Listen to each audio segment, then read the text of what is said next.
Muy bien, buenos días, hermanos. Bueno, hermanos y hermanas, vamos a continuar con nuestras lecturas de la mistagogía, que ahora estamos en las mistagogías de San Ambrosio de Milán, y que, como hemos visto, tiene una manera de enseñar a partir de preguntas muy sencillas, muy concretas, e inmediatamente dando la respuesta.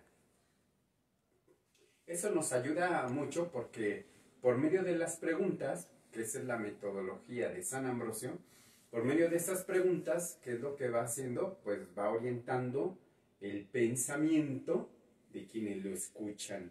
Y en este caso concreto, el pensamiento de los neófitos, para que vayan comprendiendo, internándose de una manera sólida, mentalmente hablando, conceptualmente hablando, de una manera sólida en el misterio del sacramento. Recordarán que ya hemos cursado los elementos de la iniciación, inclusive hasta la confirmación. Y lo que quedaba de este argumento, lo que teníamos pendiente, recordarán, si no lo pueden ver en las grabaciones, era la consideración de los dones del Espíritu Santo, que era, ante todo, pues el saber o hacer entender al neófito lo que estaba recibiendo. Y después vamos a ingresar, después de cumplir con este pendiente, que era la consideración de los dones del Espíritu Santo, poder pasar a la Eucaristía. Incluso viene una nota de pues obviamente del puño, por así decirlo, de San Ambrosio, para que veamos la grandeza de lo que nos espera o de lo que tenemos y que a veces no logramos valorarlo. Vamos a ver con qué expresión inicia San Ambrosio. San Ambrosio dice que después de que ya han sido constituidos, dice, después viene el sello espiritual del que habéis oído hablar la lectura de hoy. Y es que aún queda, después de la fuente, se realice la perfección. Este lenguaje de San Ambrosio quiere en general transmitirnos esa complementariedad entre el bautismo y la confirmación. Por eso en los primeros siglos la confirmación se daba inmediatamente, o mejor dicho, en la misma celebración, con el bautismo. Recuerden, estamos en el siglo V. Quiere decir esto que el modo más ordinario del bautismo que se daba en la vigilia pascual era de gente adulta. Entonces, por eso se podía dar de esta manera el sacramento de la confirmación inmediatamente en la misma celebración pascual, de la vigilia pascual, el sacramento de la confirmación respecto al el bautismo. Y como veremos, también el sacramento de la Eucaristía, que bueno, ya sabemos cómo con el correr de los siglos pasó, o sea, se mantuvo esta práctica. Tan es así que inclusive todavía en las décadas, dos décadas atrás, la confirmación se hacía el mismo día del bautismo de los niños. Y entonces, pues no veíamos mayor problema, ya era una costumbre, ya era un modo ordinario de actuar, otorgando el sacramento de la confirmación a la par con el sacramento del bautismo. Lo que sí se ha distanciado, y eso viene desde el tiempo en cuanto que se da mayor relevancia a la necesidad de tener una catequesis un poco más prolongada, sobre todo para hacer entender al que va a recibir el sacramento de la Eucaristía un mayor tiempo de desarrollo del entendimiento del sacramento. Pero vean cómo ya aquí nos está diciendo que entre el bautismo y la confirmación, dado que en la confirmación se recibe el sello, los dones del Espíritu Santo, entonces se da el complemento. Y así se dice que en vez de decir un complemento, se dice San Ambrosio, se realiza así la perfección. O sea, el cristiano queda perfectamente integrado a la comunidad. Y dice, el Espíritu Santo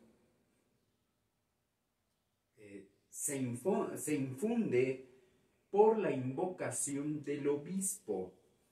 Y dice, infunde el Espíritu Santo y empieza a desplegarlo. Espíritu de sabiduría, espíritu de inteligencia, espíritu de consejo, espíritu de fortaleza, espíritu de conocimiento y espíritu de piedad y de temor del Señor. Dice que son las 7 virtudes del Espíritu. Quiero hacer un paréntesis para entender un poco más esto. Miren, reflexionemos un poco sobre esta palabra, la virtud. Entonces,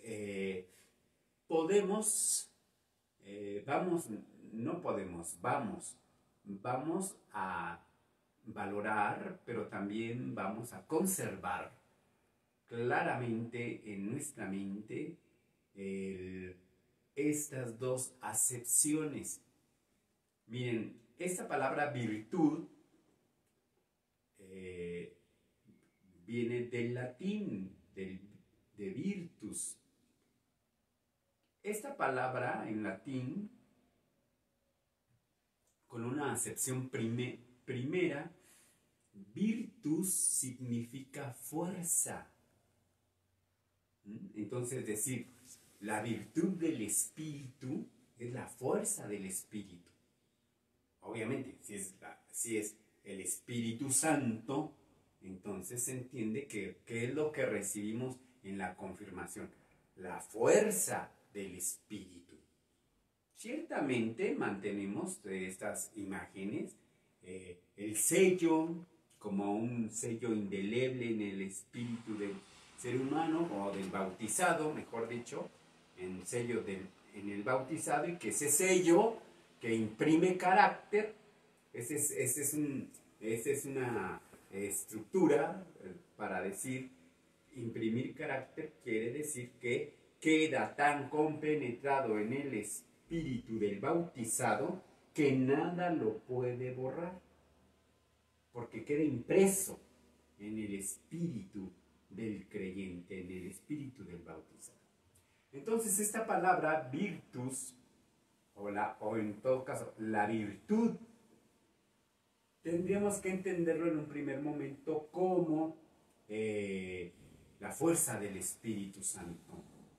La segunda acepción, más que en la cuestión del sacramento, cae en el campo de la moral. Y entonces pensamos de una persona virtuosa, no necesariamente la pensamos fuerte, o con fuerza, sino la consideramos agraciada, colmada de dones, o sea que es una persona virtuosa. Y en el campo moral también se comprende que la virtud es fruto del esfuerzo, de la constancia, de la perseverancia del sujeto. Recuerden ustedes cómo de una manera sencilla vamos a hacerlo, porque no tenemos la posibilidad de profundizar tanto en la cuestión de la moralidad. Pero miren, sabemos que para calificarnos como morales o inmorales o virtuosos o meramente confundidos, nos vamos a la raíz de esto, o sea, nos hacemos la pregunta, ¿qué es una virtud? Y vamos a ver cómo la virtud, en el plano moral, que hablamos de virtud y hablamos de vicio, estas dos entidades, la virtud y el vicio, tienen una raíz común con una diferencia. Una raíz común. Entonces, ¿cómo se forma una virtud? Diríamos practicándola. ¿Sí? Practicándola. Y perfeccionándola y perfeccionándonos. Practicar una virtud cada vez mejor es perfeccionarla y al mismo tiempo nos perfeccionamos. Entonces, ¿qué es una virtud? ¿Cómo la podemos definir de una manera sencilla? Entonces, lo podemos definir de una manera muy sencilla. Una virtud en el ámbito moral, una virtud es un hábito bueno. Entonces, ¿qué es un vicio? El vicio lo podemos también así en ese mismo plano moral, definirlo de una manera sencilla diciendo, es un hábito malo. ¿Me queda claro? Es muy sencillo. Porque un hábito, ¿cómo se construye un hábito? Eso ahora ya con esos términos ya es más claro para todos nosotros. ¿Cómo se hace, cómo se crea un hábito en nuestra vida? Sea bueno, sea malo, eso ya lo calificamos después. Repitiéndolo constantemente. Pero hay una característica ahí como un inciso C, vamos a ponerlo así como el inciso C. Espero no confundirles, pero que nos quede muy claro, ¿ya? Entonces, realizamos una virtud porque la repetimos. Y mientras más la repitamos, fíjense cómo diría el enunciado. Un hábito, cuanto más veces se repite, más perfectamente se hace. Así que un hábito te va a llevar en cierta manera a la perfección.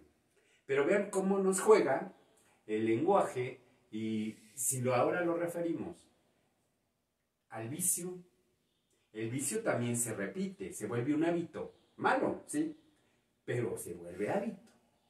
¿Y qué creen? Tiene la misma consecuencia. O sea, cada vez lo haces más perfecto. Entonces quiere decir que cada vez cometes de manera más perfecta el mal en cuanto al vicio. Vamos a poner un ejemplo. Vamos a poner ejemplos muy, muy domésticos, muy cotidianos, ¿no? Para que podamos ver. Pongamos la virtud de la oración. La oración en sí misma, el hecho de hacer oración, como lo vamos a ver al final del último libro de la Catequesis de San Ambrosio, la oración es muy importante y es buena. Pero también es cierto que debemos practicarla habitualmente, de tal manera que sea para nosotros el ejercicio de la oración una acción cotidiana y es buena. Cuanto más practiquemos la oración, que sabemos que el núcleo es el diálogo íntimo, espiritual con Dios, buscar el diálogo con Dios, cuanto más lo hacemos, más perfectamente oraremos. O mejor dicho, nuestra oración será más perfecta. Tanto en la manera de dirigirnos al Señor, tanto en la manera de cómo sentirnos reconfortados y tanto en la manera en que nos vemos iluminados por las mismas palabras que compartimos con el Señor. Entonces, la oración, como todo hábito bueno, nos perfecciona para el bien. En cambio, un vicio, vamos a poner unos hermanos que tienen esta afición, algunos dirán adicción, ¿okay?, del cigarro. Y vean que la praxis así nos lo enseña, ¿no? Que un hermano que inicia con un vicio de este tipo, no sé, empieza a fumar un cigarro uno al día, después pasa un poco de tiempo y empieza a fumar 2 al día, 3 al día, 4 al día y así sucesivamente. Yo conozco hermanos que fuman tanto que hasta 1 o 2 cajetillas diarias. Entonces, ¿cómo empezó todo? Pues con una acción, repitiendo esa acción, repitiendo otra vez esa acción. Y esa acción, como dice el principio que acabo de enunciar, que es como el vicio, la acción repetitiva nos hace perfeccionar esa acción. O sea, ya sé que decir cómo un vicio puede perfeccionar es una manera de decir que cada vez lo hacemos de una manera más habitual, de una manera más inadvertida, y en el caso por ejemplo, de los vicios de pecado o de los vicios de adicciones, ¿Qué es lo que pasa? Cada vez lo hacemos de una manera más eficaz a tal grado que nos dañan y difícilmente encontramos la fuerza en la voluntad, porque ya está disminuida, encontramos la fuerza de voluntad para vencer ese vicio. Se requiere un gran esfuerzo, un buen acompañamiento y una claridad de objetivos para vencer un vicio de este tipo. De la misma manera con los vicios espirituales. Necesitamos apoyo, necesitamos dirección, necesitamos clarificar lo que queremos, lo que buscamos, para poder vencer nuestros vicios espirituales llamados pecados habituales. Entonces, es bueno que veamos que tenemos estas dos acepciones. Pero en esta cuestión de las catequesis mistagógicas, San Ambrosio utiliza el término virtus para decir fuerza. Entonces, tengo virtud, tengo fuerza, la fuerza del Espíritu Santo. Y vean qué bello es este sentido de saber que cuando decimos el Señor te ha dado los dones, es una manera, también puedes decir el Señor te ha dado la fuerza. Y vean cómo esta acepción de que el Señor te ha dado la fuerza tiene un poco de tinte más bíblico que meramente moral. El Señor te llena de su fuerza. Porque en el plano moral pareciese que la repetición, el hábito que genera el bautizado o el ser humano en las acciones que practica, entonces la virtud sería fruto del esfuerzo del hombre. ¿Por qué? Porque yo me di a la tarea de aprender esa acción buena, de repetirla constantemente, y sí, claro que me ha costado y me ha desgastado y todo, pero lo he conseguido. Entonces la virtud se vuelve mi triunfo, la virtud se vuelve mi recompensa, que no está mal. Ojalá que todos, aunque sea, aplicáramos esa virtud de querer hacer las cosas buenas de una manera constante. Pero creo que es muy profundo también el ver cómo esta acepción, la fuerza del Espíritu que se nos ha dado. Entonces, como el Espíritu nos ha dado la fuerza, entonces se vuelve un don. Por eso, de una manera muy ya general y ya de mucho tiempo, se habla de los dones del Espíritu Santo, que no es otra cosa que la fuerza del Espíritu. Ahora bien, ya que San Ambrosio lo ha considerado así, menciona las 7 virtudes. Las 7 virtudes. Evidentemente, sabemos que no solamente hay 7 virtudes, sino que puede ser cualquier acto bueno que se practique de manera habitual, y entonces así se constituye como una especie de criterio de conducta. Si hay más virtudes, pero estas se tienen como las virtudes, lo que llamamos nosotros los 7 dones del Espíritu Santo, los consideramos como si las 7 virtudes fundamentales, esenciales. No utilizo el término cardenal. San Ambrosio sí lo utiliza.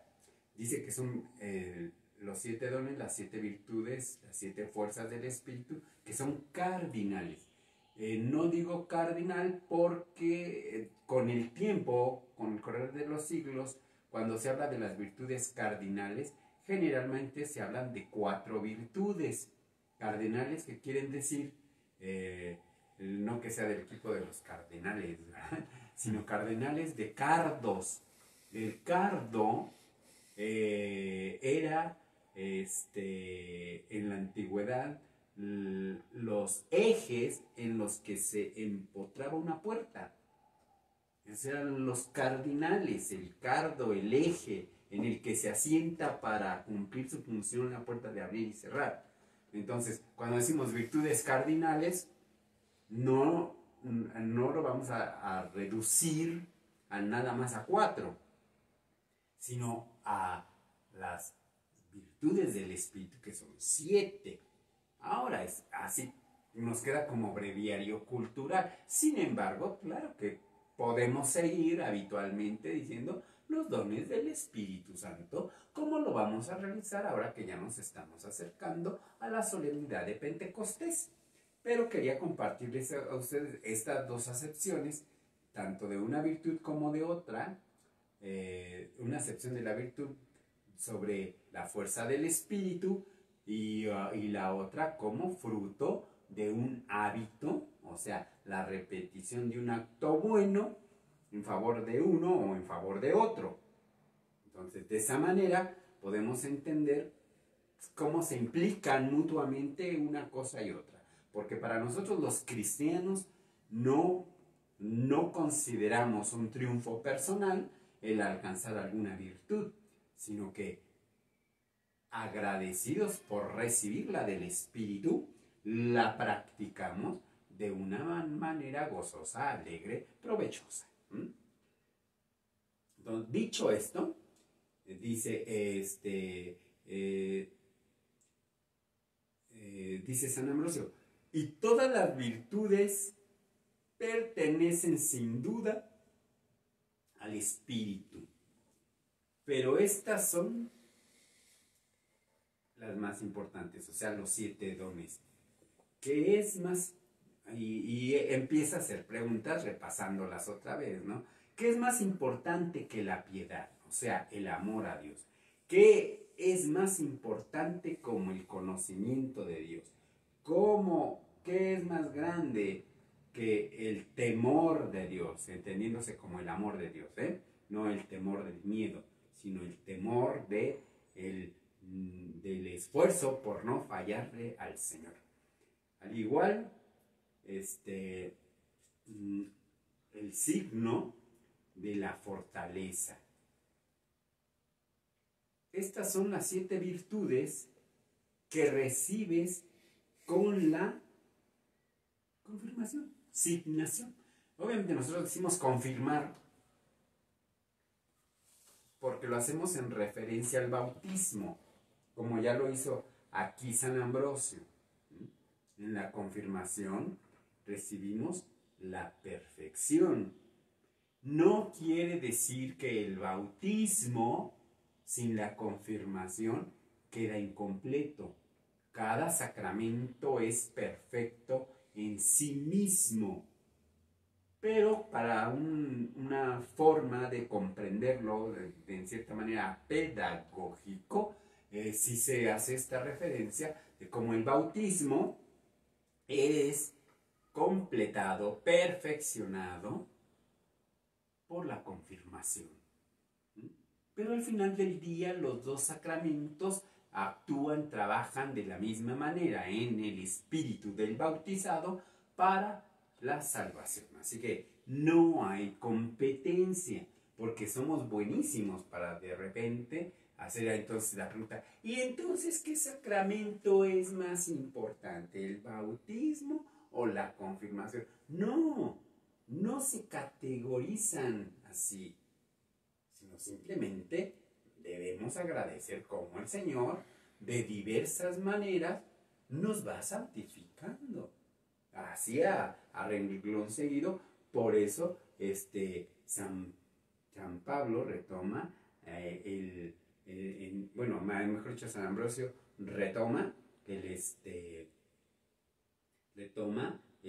al apóstol San Pablo cuando dice que la gracia del Señor, esto es en la carta a los Efesios, capítulo 3, versículo 10, cuando dice que la gracia del Espíritu Santo es multiforme. Nosotros decimos que son diversos los dones del Espíritu. Bueno, multiforme. De distintas maneras el Señor nos lleva a la perfección. Entonces, dicho esto, dado que se ha dado la fuerza del Espíritu, dice San Ambrosio, ¿y qué viene a continuación? Buena pregunta. Ahora yo voy a hacer una pregunta a todos ustedes. Ok. Hay que tener presente todo lo que ya hemos charlado. De cómo se van manifestando los ritos de la iniciación cristiana, etcétera, etcétera, etcétera. Para decir, a ver, llegamos a un punto, es un punto de llegada, y al mismo tiempo el punto de llegada se convierte en el punto de partida para otra cosa. Es una especie como de escalada. Entonces tenemos un punto de partida, vamos introduciéndonos en la iniciación cristiana. En este caso ya hemos pasado los ritos bautismales, terminan los ritos bautismales, punto de llegada, y luego punto de partida, los ritos de la crismación o de la confirmación. Hemos concluido los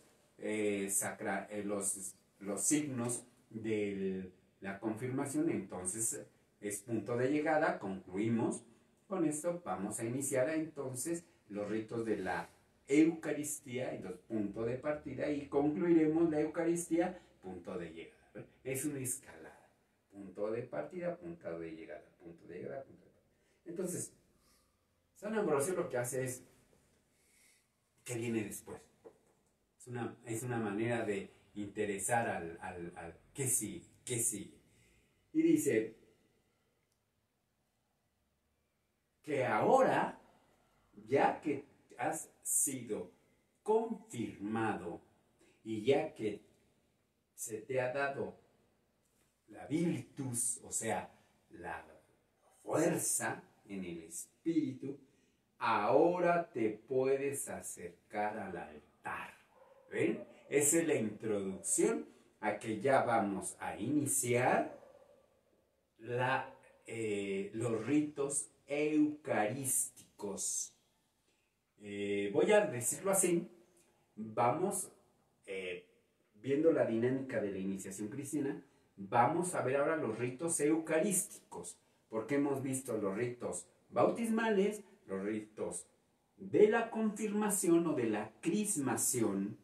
Entonces ahora vamos a ver los ritos eucarísticos y vamos a ver algunas particularidades que en teoría lo sabemos como cristianos, pero a veces se nos pasa de noche.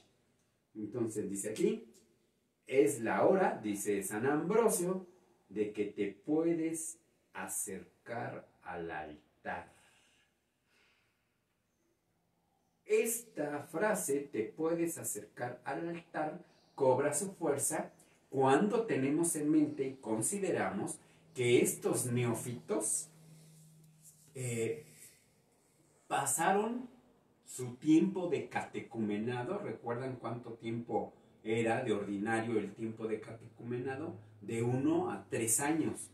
Entonces estuvieron en su tiempo de catecumenado, y de ordinario, cuando ya eran,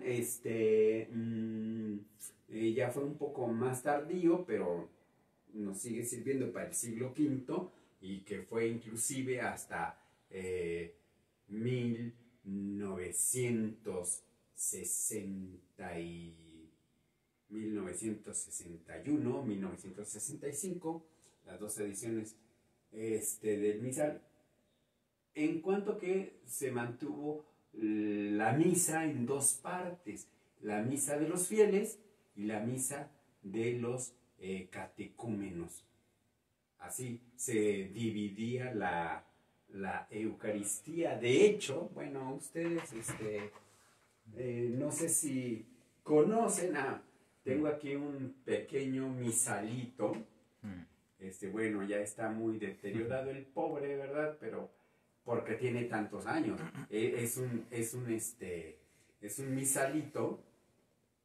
Dejen, déjenme decirles el año para que podamos dimensionarlo. A ver, ¿dónde está? Ajá. En 1943, ¿no? En 1943. Y eso pues se usó inclusive hasta 1957. Y este misalito lo utilizaban los fieles. No era para un misal para el sacerdote. El sacerdote obviamente pues siempre el misal romano, que obviamente lo conocemos por su amplitud, ¿no? Su volumen. Pero aquí, en este pequeño misalito, tenemos el misalito que utilizaban los fieles. Como estaban en latín, como el rito era en latín, y pues obviamente sabemos que la mayoría de la población tenía muy, muy poco conocimiento acerca de la lengua latina. Entonces, ¿qué hacían? Se traducían estos pequeños misalitos para seguir la misa. Y entonces aquí nos viene diciendo cómo se realiza la Eucaristía. Lo que hacía el sacerdote, cómo se revestía, cómo iniciaba la subida, el ascenso del sacerdote en las gradas del templo, así significando al profeta Elías que sube al monte, significando todos esos pasajes donde se sube al monte para poder encontrarse con Dios, para ver el rostro de Dios. Cuando Cristo sube al monte, tanto el de las bienaventuranzas como el del el monte de la transfiguración, el monte Calvario. Entonces, los escalones enfrente del templo son para eso. No es para que uno se vea más alto y para que desde allá atrás vean al sacerdote. No, para eso no son las gradas. Las gradas son para significar este ascenso al Monte Santo para encontrarse con el Señor en los sacramentos y en la iglesia.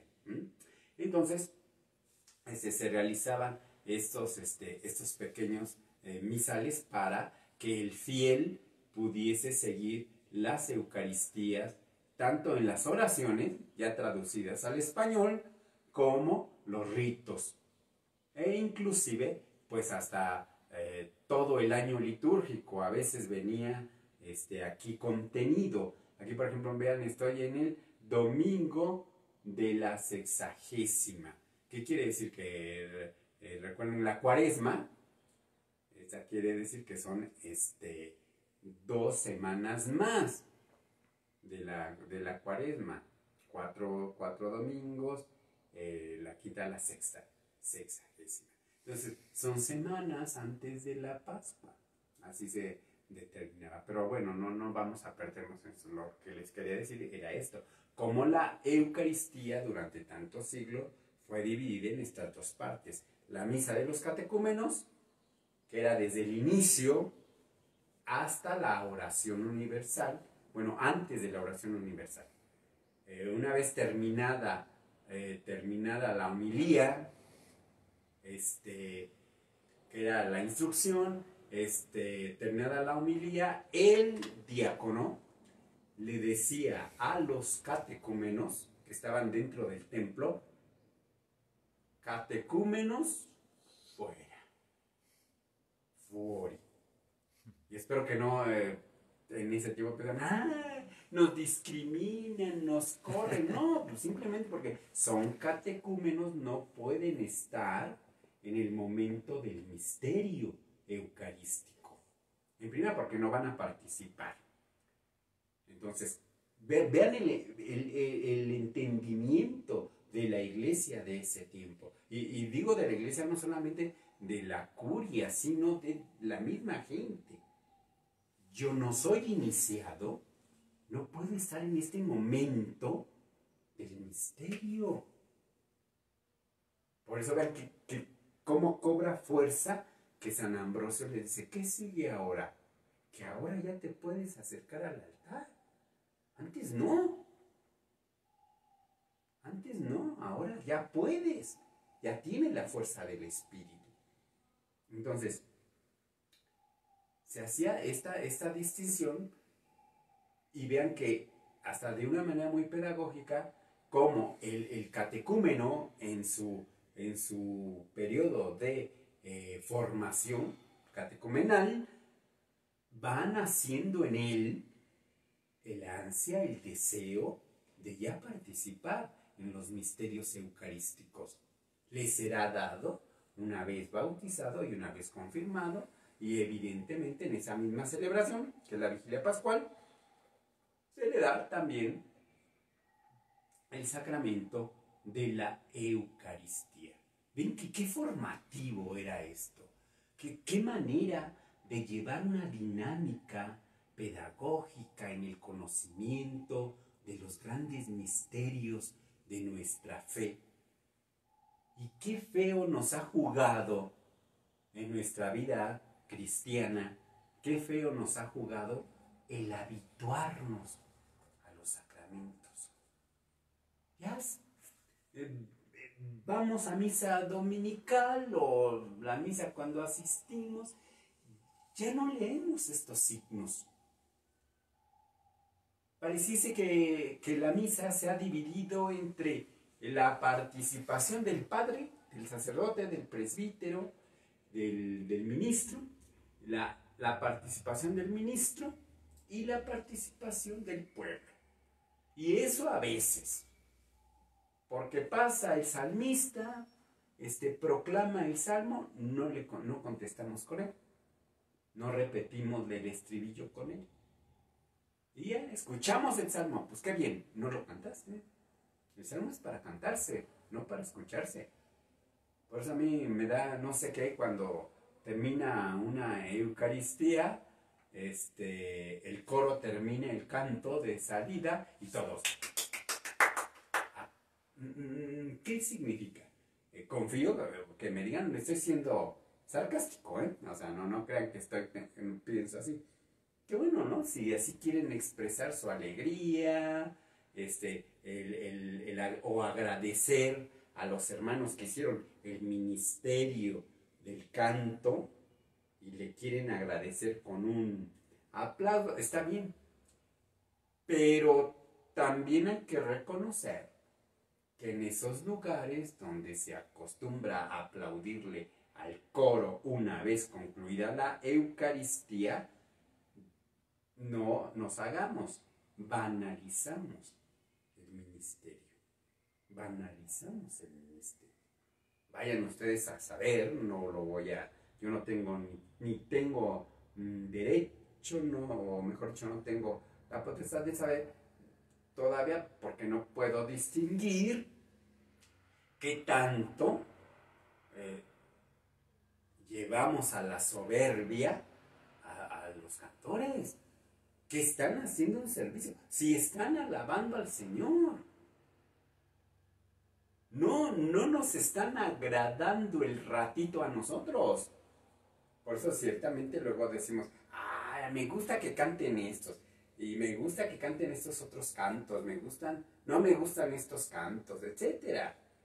Espérense, el ministerio, voy a decir esto y cerramos este paréntesis, el ministerio del coro en la celebración eucarística no es para agradarnos a nosotros. El ministerio es para agradar a Dios, que ciertamente somos invitados, por eso los hermanos del coro siempre han de ser cuidadosos para que los cantos nos motiven a la asamblea, a los que estamos en la Eucaristía, nos motiven a cantar con ellos, para alabar al Señor. Para eso es el ministerio del coro o el ministerio de canto, para que nos ayuden a recoger el Espíritu y elevarlo al Señor. Para eso es el coro. Entonces, desafortunadamente, con el tiempo vamos perdiendo de vista estos elementos y ya no hacemos la lectura de la Eucaristía. O sea, no vamos poniendo, no entramos en la dinámica de la Eucaristía. Por ejemplo, obviamente, entramos, insisto, entramos y hay un canto de entrada. El canto de entrada, que por lo regular, un canto de entrada, tiene características de himno. O sea, dinámico, marcial, que te debe motivar a qué alegría cuando me dijeron vamos a la casa del Señor. O sea, me está motivando a que voy llegando al templo o que estoy entrando al templo, me va a disponer para la celebración. Entonces el coro me ayuda a disponer mi espíritu. Y así sucesivamente los cantos que se van presentando a lo largo de la Eucaristía, el coro me va a ayudar a que yo ponga mayor atención, empeño en lo que cantamos. Y por eso generalmente yo escucho ahí a veces jóvenes sobre todos que dicen, es que siempre son los mismos cantos, hasta aburren. No, no es que sean los mismos cantos, es que si el coro ve que la asamblea no canta los cantos, pues dice, no se lo sabe. Entonces hay que estarlos repitiendo para que en algún momento toda la asamblea cantemos, alabemos al Señor con los mismos cantos. Así de sencillo. No es que el repertorio sea pequeño, no es que el repertorio mande que sean los mismos cantos que pues utilizamos a veces hasta en todos los tiempos litúrgicos, cuando cada tiempo litúrgico tiene también su propia dinámica de animación o de recogimiento, de oración, ¿no? O de esperanza, como es el Adviento. Esa es la tónica del Adviento, la actitud esperanzadora de que el Señor viene, de que el Señor se va a hacer presente. Entonces, necesitamos conocer estos detalles. Vean cómo aquí, ¿qué nos damos cuenta con esto de cómo San Ambrosio está llevando a los neófitos para que vayan conociendo los elementos de la celebración? En este caso ya, acércate al altar. Acércate al altar. Evidentemente, con esta frase, quiero decir algo importante. Acercarse al altar no es una alocución o una invitación locativa. A ver si logro expresar esto. Decir, acércate al altar no quiere decir, súbete las gradas de la plataforma del altar y pégate al altar. Entonces, ¿qué quiere decir esto? Locativo. Que si yo me pego al altar, quiere decir que estoy más cerca del altar. Pues sí, locativamente sí, pues te veo ahí encimado, te veo ahí pegado, pues sí. Pero lo que interesa es que el espíritu, tu corazón, tu aprecio esté cerca del altar, aunque estés en la última fila del templo. Es mi corazón recogido, orientado al altar, a lo que va a suceder en el altar. Si no tengo eso, pues mire, podemos ponerles hasta un banquito sobre el altar. Y te sientas sobre el altar. ¿Eso es entonces estar más cerca? Evidentemente que no.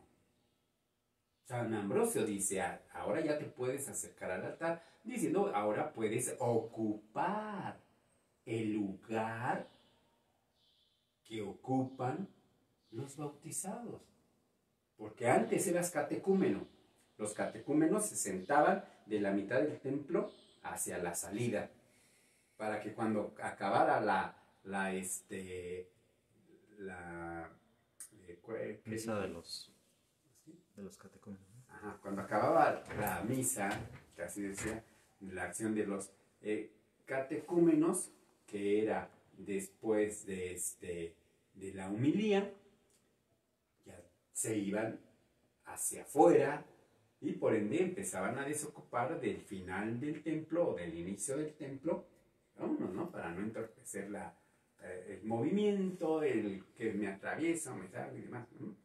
Entonces, ahora ya que están bautizados, ahora ¿qué les están diciendo? Acérquense al altar, o sea, pásense adelante, porque ahora ustedes van a conocer los misterios.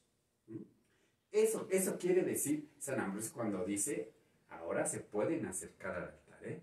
No como otros que no quiere decir como algunos, a veces veo algunos hermanos presbíteros que queriendo una especie de motivar, o sea, yo entiendo eso, una especie de que sea más significativo para los hermanos en la celebración eucarística, les hacen subir al altar y ahí en el altar darle la comunión, darle la Eucaristía. Entonces, pero esa es una cuestión meramente pedagógica, es una manera motivacional. Pero no hay necesidad. Sí está muy claro, o sea, es muy claro que aquí se está hablando de esa cercanía del espíritu frente a lo sagrado. Entonces, esa relación, lo sagrado con tu espíritu, no es locativo. A eso me refiero, ¿eh? No es si estás en la última fila, en la primera fila, en la capilla del sagrario, o estás como ministro sirviendo en algún ministerio, arriba en el presbiterio. No. No ambicionemos esas cosas. De verdad, hay otra manera, en el Evangelio lo dice el Señor muy claramente. No se esmeren por ese alimento físico, no se esmeren por las cosas terrenales, es el espíritu lo que prevalece. Así lo dice el Señor. Entonces, ¿por qué no hemos aprendido la lección? ¿Por qué no hemos aprendido la lección? Porque tal vez no nos han instruido, o cuando nos instruyeron nos pasó de noche. Tenemos entonces una buena oportunidad para recuperarlo. Así que San Ambrosio le dice que es el momento de acercarse al altar. Y hace una consideración, lo cual la complementa con un pasaje bíblico. Nos dice, para que podamos, mejor dicho, para no caer en esas preguntas que a veces son muy ociosas, pero si ya tengo el bautismo, ¿por qué necesito la confirmación? ¿O que el bautismo no me da la gracia perfecta? Pues sí, pero ese tipo de preguntas van demostrando una realidad que se va desarrollando en la vida, en el espíritu de cada bautizado. Por eso San Pablo recurre al Evangelio, a una consideración, San Ambrosio recurre al Evangelio de San Juan con el ciego de la piscina de Siloé. Vean cómo en esto lo quiere reflejar San Ambrosio, que el Señor tenía el poder de curar al ciego de lejitos, ¿no? Como hizo algunas curaciones, que el Señor decía, bueno, pues que se cumpla como tú has querido. Por ejemplo, cuando le dijo al centurión ese que quería que curara a su sirviente. Y el Señor le dice, no, pues sí, vamos a ver al enfermo. Y él dice, no, basta tu palabra. Basta que tú digas tu palabra y mi criado, mi sirviente, se va a curar. Y así el Señor lo hace, ¿no? Hasta alaba la fe de ese hombre, ¿no? Que dice, en verdad les digo, no he encontrado yo una fe más grande que esta. Y con su palabra, la palabra del Señor, se curó el enfermo. Entonces, el Señor podía a ese ciego de la piscina de Siloé, podía haberle dicho, queda curado y ve. ¿Pudo haberlo hecho? Sí. Y entonces, ¿por qué hace que el cieguito tenga que caminar? Yo no sé cuántas cuadras, yo no sé a qué distancia estaba, pero le tiene que decir, vete a la piscina de Siloé. Le pone el Señor el barro y todo, y ahora vete a lavar a la piscina de Siloé. ¿Para qué hacer ese proceso? ¿Para qué hacer ese proceso de vete ahí dando tumbos en las calles hasta que llegues a la piscina de Siloé? Y entonces ya ahí ya te lavas y vamos a ver qué pasa, ¿no? Y ya, ¿qué pasó? Pues que curó. Entonces, el Señor, alguien dirá, ¿por qué lo hizo así? Porque el Señor quiere mostrar, el Señor quiere enseñar algo. Y entonces, quiere decir, participa tú también. Yo puedo hacerlo, claro que puedo hacerlo, pero lo que quiero es que participes tú, que participe tu fe. ¿Se imaginan ustedes? Vamos a pensar esto. El hombre está ciego.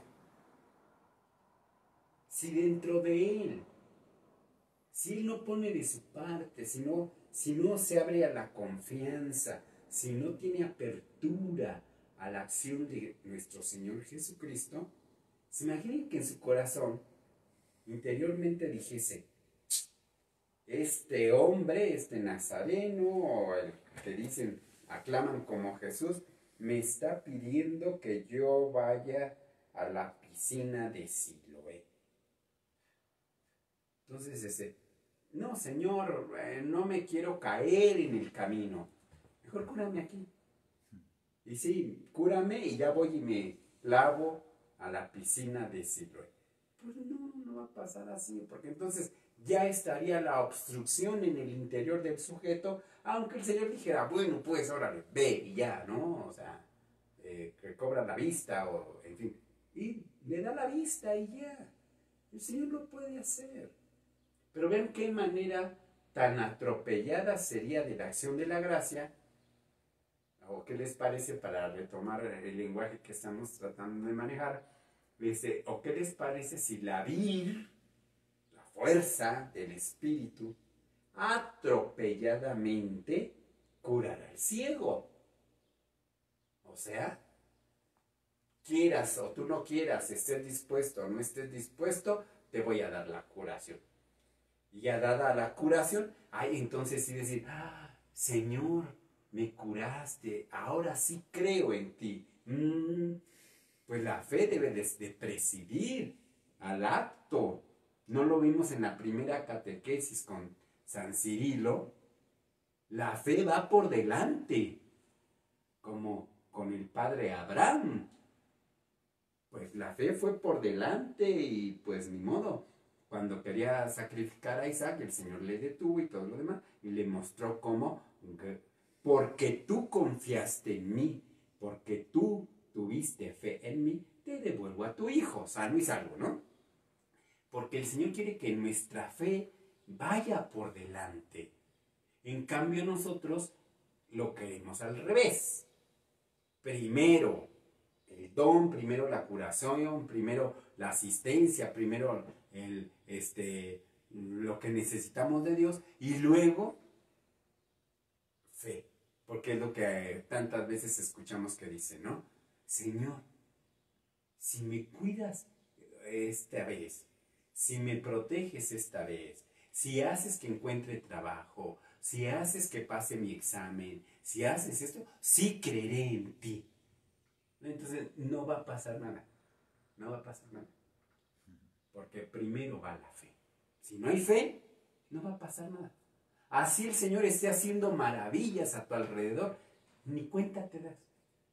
Porque no hay una disposición para ver el proceder de Dios. Más bien parece que estamos como Satanás, ¿verdad? Retándolo a, muéstrame que eres Dios. Que tenga trabajo. Que se acabe pronto el coronavirus, no es cierto, si queremos que se acabe pronto. Pero hay que entender que primero debemos tener fe para ver la acción de Dios y no querer condicionarlo. Porque si no, mientras tú no me des esto que yo necesito, quiero o pido, pues no se acrecienta mi fe. Entonces como que no creen que a veces estamos al revés.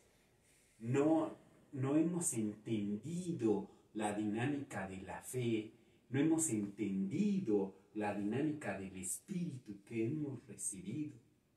De tal manera que queremos más bien lo segundo en lugar de atender a lo primero. Lo primero es nuestra fe.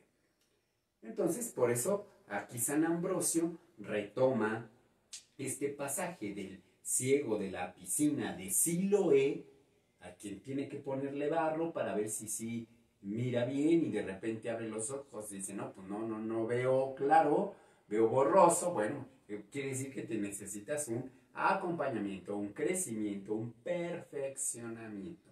Y es lo que dice respecto a los que ahora, ya que han recibido el bautismo, la confirmación, ahora van a acceder a la Eucaristía.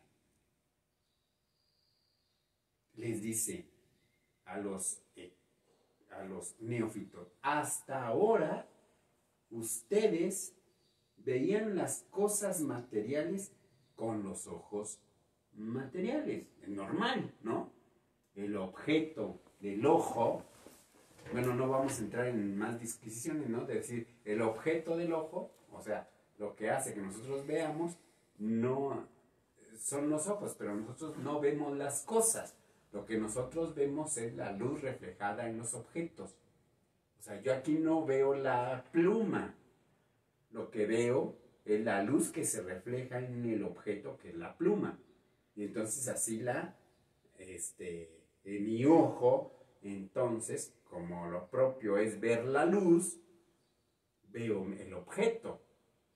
Ahora apaguemos la luz y aunque la tenga aquí, no la voy a ver. Porque el objeto del ojo es la luz. No ver las cosas, sino ver la luz que se refleja en las cosas. Por eso si no hay luz, si no hay reflejo, no vemos nada. Entonces, de la misma manera. Así como ustedes, con los ojos de la cara, de su cuerpo, de los ojos, ven las cosas materiales, porque no vemos las espirituales. Entonces dice, por el Espíritu, ahora ustedes van a ver las cosas del Espíritu. Vamos a ver, estamos cualificados para ver las cosas del Espíritu.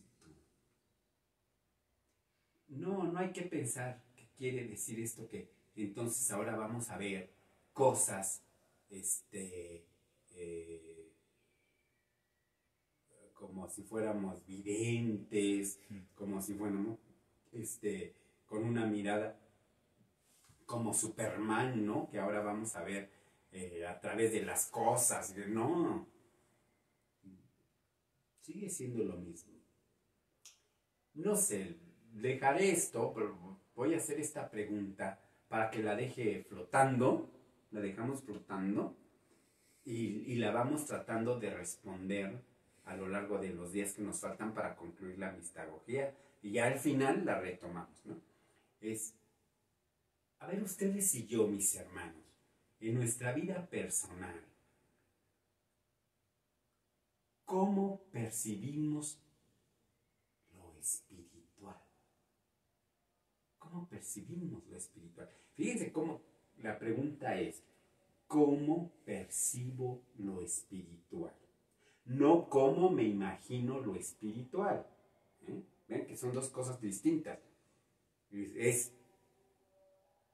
Si estamos rodeados de la gracia de Dios, si los mismos ángeles interactúan con nosotros, si las realidades espirituales son atemporales,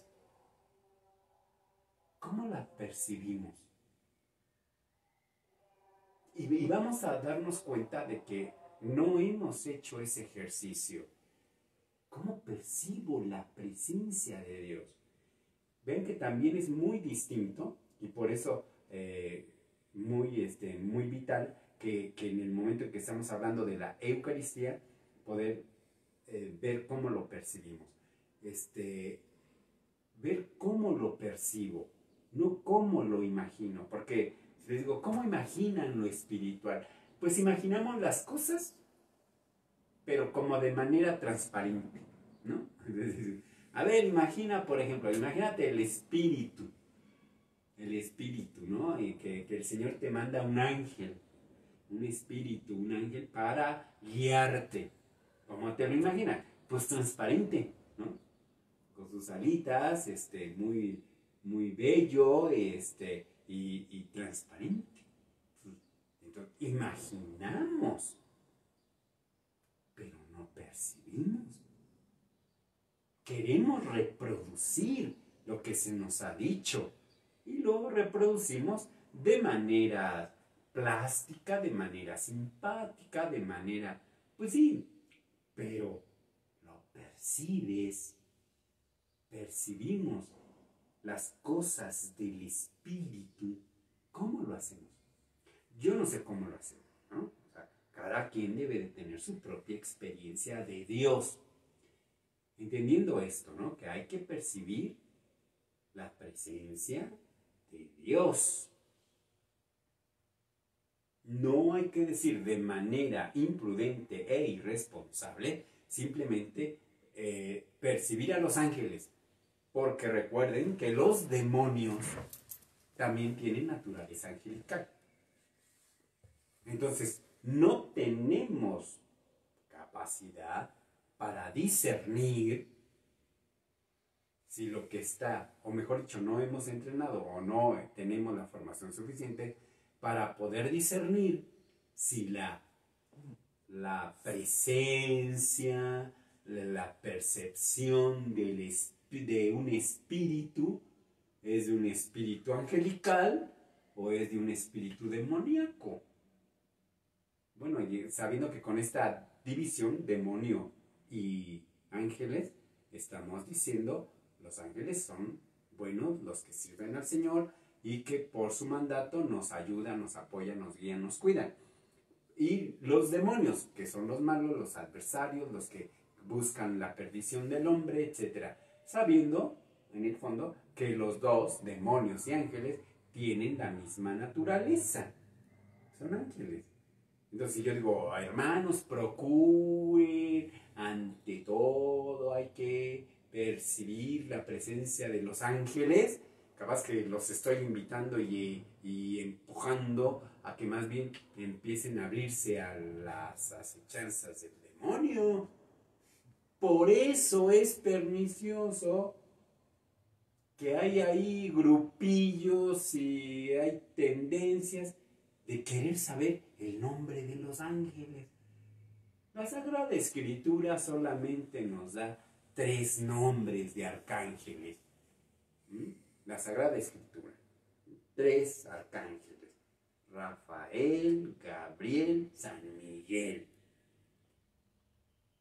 El cuarto famoso, que es Uriel, que supuestamente es el ángel que el Señor puso en la puerta del Edén, con la espada flamígera, para que Adán y Eva, órale, van para afuera del paraíso, y entonces pone ahí, dicen ahí, es que es el ángel, el arcángel Uriel, que quiere decir el vigilante, el que cuida la puerta a pronto, ¿no? Para que estos no entren. No es así. No es así. Y los ángeles, en su naturaleza, están para servir a Dios. Es algo que se les olvida a esos hermanos con estas aficiones, andar buscando el nombre de los ángeles, ¿no? ¿Para qué? Para invocarlos. Me acuerdo que unas personas, unas señoras, ¿no? Me decían que hasta hacían un rito, ¿no? De, te voy a enviar mis ángeles, te los voy a mandar a las 12 del día. Está atenta para que abras las puertas y demás. A mí me daba risa, ¿no? Pero bueno, porque entiendo el simbolismo, pero me daba risa en cuanto haces un escrutinio serio, ¿no? Entonces, yo decía, a ver, dos cosas. Número uno, los ángeles no te van a obedecer a ti. Por muy bueno, por muy... Los ángeles no te van a obedecer a ti. Los ángeles obedecen a Dios. Sirven a Dios, sirviéndonos a nosotros, que no es no nos sirven. Nos cuidan, nos apoyan, nos guían, nos motivan, nos alientan. Pero eso lo hacen porque Dios se los pide en favor nuestro. Entonces, esa es una. Los ángeles no te van a hacer caso a ti, te van a hacer caso a Dios. Número dos, a ver, si son espirituales, ¿para qué les tienes que abrir la puerta? Que no pueden entrar así, de manera espiritual, o tienes que abrirles la puerta porque si no chocan con tu puerta o con tu vidrio. Obvio que no. Entonces, es un gesto, ¿no? Es decir, ay, le estoy abriendo. ¿Para qué le abres la puerta? Ábrele el corazón. Abre el corazón a tu ángel de la guarda. Agradece que el Señor nos ha mandado un ángel para que nos cuide a cada uno. Agradece eso. En vez de estar, vamos a invocar. De hecho, creo que los sábados por la mañana hay programa de ángeles. De ángeles. Y de verdad, bueno, yo me di a la tarea de alguna vez escuchar ese programa. Dios mío, pero qué tomada de pelo. Qué tomada de pelo. Les voy a poner un ejemplo, nada más para que, por si no lo han escuchado, no lo vayan a escuchar, no tiene caso. No vean la tomada de pelo. Dice la señora esta que coordina ese programa de Los Ángeles en tu casa, ¿no? Entonces, le llaman por teléfono. ¿Sí? ¿Quién habla? No, pues soy fulana y tal. ¿Y qué pasa? ¿Cuál es tu inquietud?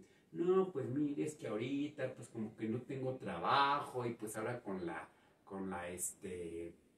pandemia, no sé cuándo voy a conseguir, etcétera, etcétera, bla, bla, bla. Le echa el rollo, la señora le dice su inquietud y entonces ya empieza esta supuesta. Vamos a invocar a los ángeles para que tu ángel, mi ángel, los de todos nuestros radioescuchas, vamos a enviarte nuestro ángel para que ese ángel te cuide y te apoye. ¿Estás de acuerdo? Sí, claro, mándenme los ángeles. Y empieza esta señora. Ángeles, queremos que asistan a esta mujer en su trabajo, en sus necesidades, o sea, repite todo lo que la persona ya le dijo. O sea, no es que el ángel le esté hablando a ella, ¿no? Sino que ella repite todo lo que dijo la señora que le llamó y demás. Y ella dice, ya, los ángeles ya van a ti y los ángeles ya te van a auxiliar, ¿no? Y ya corta la llamada. ¿Cómo se comprueba eso? A ver, los que escucharon la radio dijeron, si ya le enviamos el ángel, si le llegó, no le llegó, si llegó a la dirección correcta o se equivocó, era en un piso y más bien entró en el otro piso. Por favor, diría alguien por ahí, seamos serios con nuestra fe. Miren, nuestra fe no es cualquier cosa, es algo tan preciado que debemos de ser serios con nuestra fe, cultivarla con seriedad, cuidarla con seriedad, comprenderla con seriedad.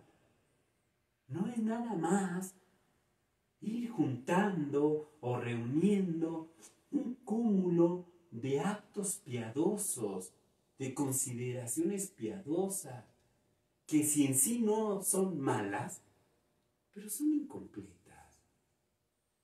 Entonces, por eso, qué interesante ver cómo se agarraba a estos neófitos y se les decía, güey, vas a acercarte a la hora al altar. Ahora vas a ser testigo de los misterios. Te los hemos enseñado, te los hemos predicado, etc. Pero ahora, eso que te platicamos, ahora se va a hacer vida en ti. Esa es la clave. Entonces aquí, el día de hoy, vamos a quedarnos con estos dos elementos que ya hemos un poquito pulido a través de esto que les he compartido. En primera instancia, los dones del Espíritu Santo. Los dones que no son otra cosa que la fuerza del Espíritu. Y la fuerza del Espíritu Santo es dinámico. Si hemos recibido un don del Espíritu, en nuestro espíritu, el Espíritu hará que nos fortalezcamos. Y por eso bien decía, tanto lo decía Santo Tomás de Aquino, ¿no? Por si alguien dijese, dice Santo Tomás de Aquino, si alguien dijese, yo no tengo ningún don, bueno, es mentiroso. ¿Por qué? Porque ya recibió el bautismo. Tienen los 7 dones. Pero si lo que quiere es que ese don se vuelva una virtud, en este caso cardinal, en este caso una virtud habitual, pídala y practíquela. Pídela y practíquela. Y así el don del Espíritu no queda estéril, sino que en su dinámica cumplirá esa gran función. Eso es lo primero. El don del Espíritu, que es una fuerza dinámica. Y finalmente, y segundo elemento, que es acercarse. Acercarse, que no es otra cosa que disponer el Espíritu para recibir los sacramentos. Y que esa disposición no se da de una vez y para siempre. Hay algo muy importante señalar aquí. Lo que nos viene de Dios, como los dones, y sobre todo los sacramentos concretamente, porque hay otras virtudes o hay otros dones, como dice San Pablo, que son muchos. Entonces, pero particularmente los 7 dones son los más cardinales, los más esenciales. Ahora, lo que nos viene de Dios permanece. Lo que brota de nosotros cambia. A veces está, a veces no está, a veces sí. Entonces, por eso digo que la disposición que nos compete a nosotros, la disposición a los sacramentos, es algo que tenemos que practicar todos los días, todas las ocasiones, todas las oportunidades que podamos. Para que entonces esa virtud, esa fuerza, ese dinamismo del Espíritu en nosotros se haga cada vez más perfecto, que es el núcleo del discurso de los dones. Que los dones perfeccionen nuestra naturaleza, perfeccionen nuestra disposición frente a la gracia. Así pues, vamos a concluir el día de hoy con estos 2 elementos. Para el próximo, hoy es que Viernes 9, digo 8. Viernes. Es viernes. Entonces nos vemos el lunes. Recuerden, vamos a tener nuestra catequesis mistagógica hasta el lunes. Y les adelanto el tema que vamos a ver. Ya que hemos hablado de los dones del Espíritu, es un buen momento para que, siguiendo precisamente a San Ambrosio, no es que crean que me lo estoy inventando yo, evidentemente se dan cuenta que estoy siguiendo continuamente los textos de San Ambrosio, como lo hicimos con San Cirilo de Jerusalén. Ahora vamos a ver, vean la pedagogía, ya que vamos a estar frente al altar, piénsenlo así, con los neófitos, vamos a estar ya ellos al lado de ellos, frente al altar. No vamos a estar con ellos, no estamos con ellos como espectadores, para ver qué sienten, para ver cómo reaccionan, para ver si están poniendo atención, no, sino que ahora vamos a estar con ellos como la iglesia que los está acogiendo, que les está dando la bienvenida, que les está guiando y cuidando para conocer esos misterios. Por eso es un momento muy sano, y eso es lo que vamos a ver el próximo lunes, la dimensión de la iglesia como elemento mistagógico para los neófitos. La iglesia es signo, la iglesia es mistagógica, la iglesia también nos enseña a todos nosotros. Entonces, necesitamos conocer también esa dimensión para que logremos vencer el vicio de creer que lo importante de nuestra fe y de nuestra religión es que yo esté en paz con Dios, yo solito. Por eso vean las actitudes de tantos hermanos que llegan al templo. Quiero manifestar este signo de error. Cuando entran al templo, ¿qué es lo que hacen algunos? Se sientan hasta allá. O sea, no llegamos y nos acercamos a los demás.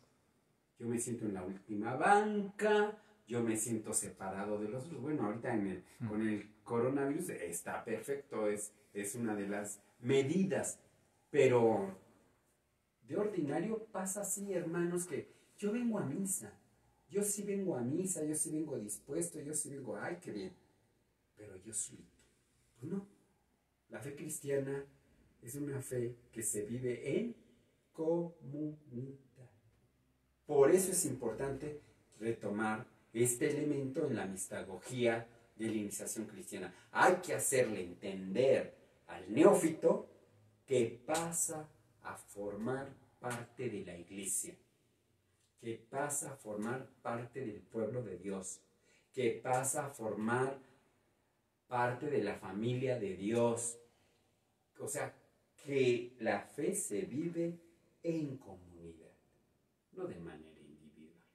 De manera individual, yo no soy quien para decir que no se saca provecho, pero se sacará muy poco provecho.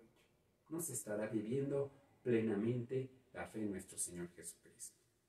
Porque si por algo ha dado la vida a nuestro Señor Jesucristo, pues es precisamente por toda la comunidad de los hombres, ¿no? De hombres y mujeres de todos los tiempos. Entonces, vamos a ir reflexionando estos dos elementos que hemos visto el día de hoy y nos vamos preparando para el lunes a abordar el tema de la iglesia dentro de la mistagogía. El valor de este elemento comunitario. Muchas gracias. Que Dios les bendiga.